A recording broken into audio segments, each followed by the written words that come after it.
Click on the video clip.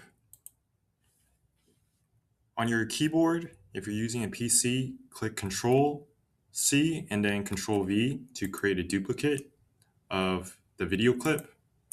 So now you can double click on the video clip and drag it on the corners to enlarge the area of the video clip.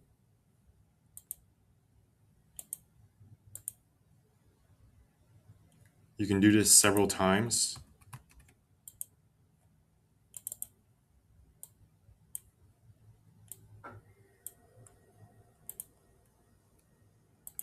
And if you want to zoom out, you can bring the edges or the corners of the videos back to the original size.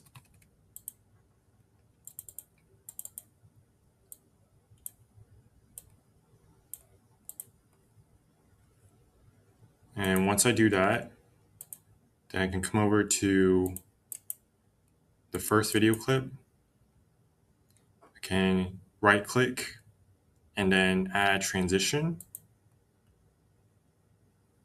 Here I'm going to select match move, and I can adjust the duration of the match move. I'm going to apply this effect between all the scenes.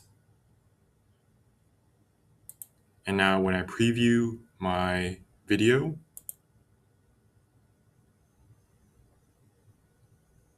you can see there's a zoom in effect here and then zooming out here.